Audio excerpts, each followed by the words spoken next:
بسم اللہ الرحمن الرحیم۔ ایک مشہور اور معروف سوال، معنی سمجھے بغیر قرآن کریم کا حفظ اور اس کی تلاوت کا کیا فائدہ ہے؟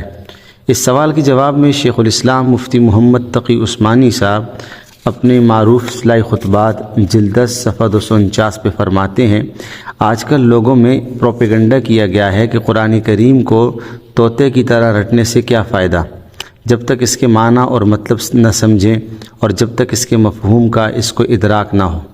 یہ تو ایک نسخہ ہدایت ہے، اس کو سمجھ کر انسان پڑھے اور اس پر عمل کرے تو فائدہ حاصل ہوگا۔ اسی طرح بچوں کو قرآن کریم رٹانے سے کیا حاصل؟ العیاذ باللہ۔ یاد رکھیے، یہ شیطان کی طرف سے بہت بڑا دھوکہ اور فریب ہے جو مسلمانوں کے اندر پھیلایا جا رہا ہے۔ حضور اقدس صلی اللہ علیہ وسلم کو جن مقاصد کے لیے بھیجا گیا، قرآن کریم نے ان کو متعدد مقامات پر بیان فرمایا ہے۔ ان مقاصد میں دو چیزوں کو علیحدہ علیحدہ ذکر فرمایا۔ ایک طرف فرمایا یتلو علیہم آیاتہ، اور دوسری طرف فرمایا وَيُعَلِّمُهُمُ الْكِتَابَ وَالْحِکْمَةَ، یعنی آپ صلی اللہ علیہ وسلم اس لیے تشریف لائے تاکہ کتاب اللہ کی آیات لوگوں کے سامنے تلاوت کریں۔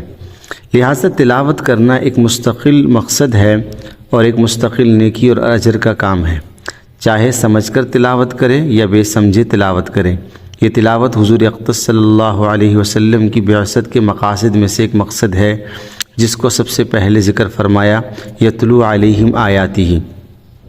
اور قرآن کریم کی تلاوت ایسی بے وقت چیز نہیں کہ جس طرح چاہا تلاوت کر لیا، بلکہ نبی کریم صلی اللہ علیہ وسلم نے اپنے صحابہ کرام کو باقاعدہ تلاوت کرنے کا طریقہ سکھایا ہے اور اس کی تعلیم دی کہ کس لفظ کو کس طرح ادا کرنا ہے، کس طرح زبان سے نکالنا ہے۔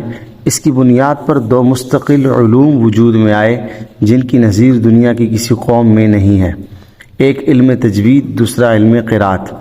بہرحال تلاوت بذات خود ایک مقصد ہے، اور یہ کہنا کہ بغیر سمجھے صرف الفاظ کو پڑھنے سے کیا حاصل، یہ شیطان کا دھوکہ ہے۔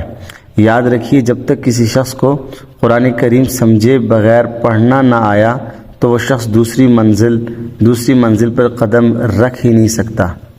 قرآن کریم سمجھے بغیر پڑھنا پہلی دلیل ہے، پہلی سیڑھی ہے۔ اس سیڑھی کو پار کرنے کے بعد دوسری سیڑھی کا نمبر آتا ہے۔ اگر کسی شخص کو پہلی سیڑھی پار کرنے کی توفیق نہ ہوئی تو وہ دوسری سیڑھی تک کیسے پہنچے گا؟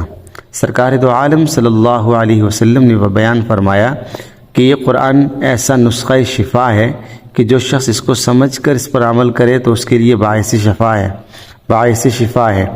لیکن اگر کوئی شخص محض اس کی تلاوت کیا کرے بغیر سمجھے بھی تو اس پر اللہ تبارک و تعالی نے اتنیاں نیکیاں لکھی ہیں کہ ایک الف لام میم کے پڑھنے پر 30 نیکیوں کا اضافہ ہو جاتا ہے۔ اللہ سے دعا ہے اللہ تعالی ہمیں تمام تر شبہات سے اپنے آپ کو اور اپنی اولادوں کو، تمام مسلمانوں کو محفوظ رکھنے کی توفیق عطا فرمائے اور قرآن حکیم کی تلاوت کی توفیق عطا فرمائے۔ ویڈیو سن کر، پروگرام سن کر آگے ضرور شیئر کیا کریں تاکہ ان وساوس اور شبہات سے ہماری مسلم سوسائٹی نکلے۔ اللہ پاک ہم سب کو توفیق عطا فرمائے۔